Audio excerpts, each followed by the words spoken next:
Assalamualaikum warahmatullahi wabarakatuh. Perkenalkan, nama saya Ma'am Putri Hendrayanti dengan NIM C0D023005 dari Prodi Perpajakan kelas F Fakultas Ekonomi dan Bisnis.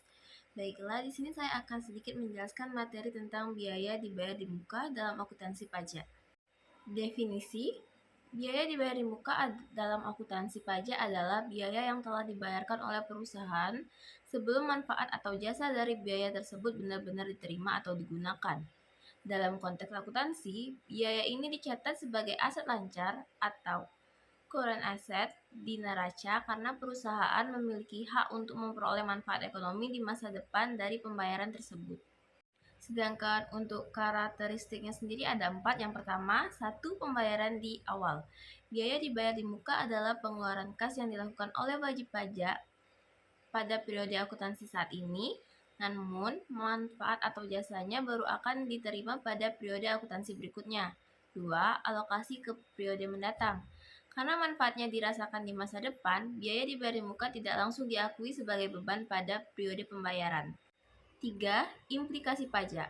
Dalam konteks pajak, perlakuan biaya dibayar di muka mengikuti prinsip akuntansi yang berlaku umum atau GAAP atau standar akuntansi keuangan (SAK) yang relevan, dengan beberapa penyesuaian yang mungkin diperlukan sesuai dengan peraturan perpajakan. Dan yang keempat, ada dokumentasi pendukung. Untuk keperluan pajak, penting untuk memiliki dokumentasi yang lengkap dan akurat terkait dengan biaya dibayar di muka, termasuk bukti pembayaran, kontrak atau perjanjian yang relevan, dan metode alokasi beban yang digunakan. Perlakuan pencatatan menurut standar akuntansi atau PSAK. A. Pengakuan awal. Biaya dibayar di muka dicatat sebagai aset lancar atau current asset dalam neraca karena belum menjadi beban pada periode saat ini. B. Pendekatan pencatatan. Ada 2 pendekatan yang digunakan. 1. Pendekatan neraca atau pendekatan harta, dan 2. Pendekatan laba rugi atau pendekatan beban. C. Pengakuan beban. Beban baru diakui pada laporan laba rugi secara proporsional sesuai dengan masa manfaat biaya tersebut. D. Jurnal umum, yang terdiri dari: pertama, saat pembayaran biaya dibayar di muka, yang terdiri dari debit akun biaya dibayar di muka atau aset, dan kredit kas atau bank. Yang kedua, saat biaya mulai digunakan atau beban diakui, yang terdiri dari debit beban terkait dan kredit biaya dibayar di muka atau mengurangi aset. Tantangan dan permasalahan. A. Penyesuaian akuntansi yang kompleks.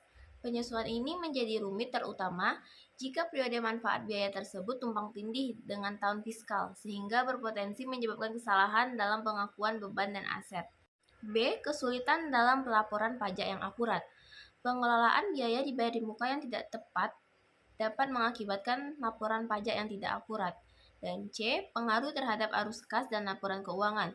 Kesalahan dalam pengakuan ini dapat mengganggu manajemen arus kas dan penyajian laporan keuangan yang benar, yang juga berdampak pada pelaporan pajak. Sekian materi yang dapat saya sampaikan tentang biaya dibayar di muka dalam akuntansi pajak. Lebih dan kurang saya mohon maaf. Saya akhiri dengan wabillahi taufiq wal hidayah. Wassalamualaikum warahmatullahi wabarakatuh.